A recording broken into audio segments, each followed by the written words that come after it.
वैद्य को चाहिए, गुरु को चाहिए, पिता को चाहिए कि अपने पुत्र से, अपने शिष्य से और रोगी से बैर ना करे। उनके भीतर जो रोग हैं, उनके भीतर जो दुर्गुण हैं, उनसे बैर करे।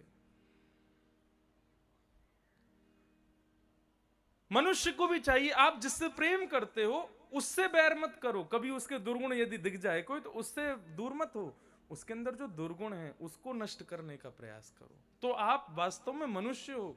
किसी के दुर्गुण देख करके आपने यदि अपना हाथ पीछे कर लिया, आप उससे दूर हो गए, तो ये श्रेष्ठता नहीं है। लेकिन आप पीछे ही लग गए, बोले इसका ये दुर्गुण मैंने दूर नहीं किया, तो मैं इंसान काय बात का। एक आदमी नहीं बदल पाऊंगा मैं। उसमें परिवर्तन करो, उसके दुर्गुणों को दूर करो।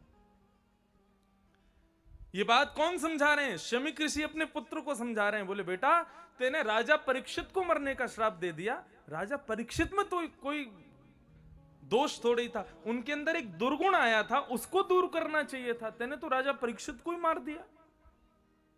बहुत गलत, बहुत बड़ा अपराध कर दिया बेटा।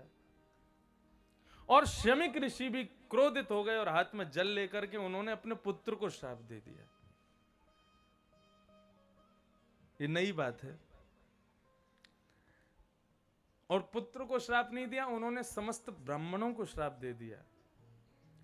जो त्रिकाल संध्या नहीं करेगा, जो गायत्री पुरुषरण नहीं करेगा, जो भगवत सेवा भजन नहीं करेगा, जो कम से कम 1 घंटा अपनी संध्या में अपने आप को नहीं प्रदान करेगा, ऐसे ब्राह्मण को मैं श्राप देने की शक्ति छीन हो जाए, ये श्राप देता हूं। वो श्राप नहीं दे पाएगा। यदि ये श्राप नहीं दिया होता तो हमारे वृंदावन में गली गली में ब्राह्मण है, सबके बालक हाथ में जल लेके घूमते रहते। ला भाई 5 लाख रुपए तो नहीं श्राप दूं तुझे मैं।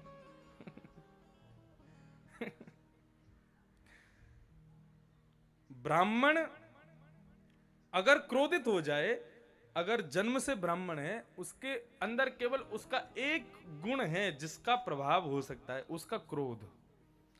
उसके क्रोध से इतना हो सकता है कि एक आध दिन आपको भगवत दर्शन नहीं होगा, एक आध तीर्थ यात्राएं जो आपकी होंगी वो नहीं हो पाएंगी।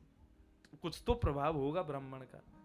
लेकिन ब्राह्मण यदि अध्ययन करता है, गुरु चरणों में बैठता है, भगवत सेवा करता है, गायत्री पुरुषरण करता है, माला जपता है, ऐसा ब्राह्मण यदि, वो श्राप तो पहली बात तो देगा ही नहीं खैर, लेकिन यदि उसके मन में आपके प्रति जरा भी ये भावना आ गई, अरे ये तो ऐसे हैं, उसकी ये भावना मात्र ये आप श्राप समझ लेना। ये मैं नहीं कह रहा हूं, शास्त्र कहते हैं, हमारी भागवत जी कह रही हैं इस बात को।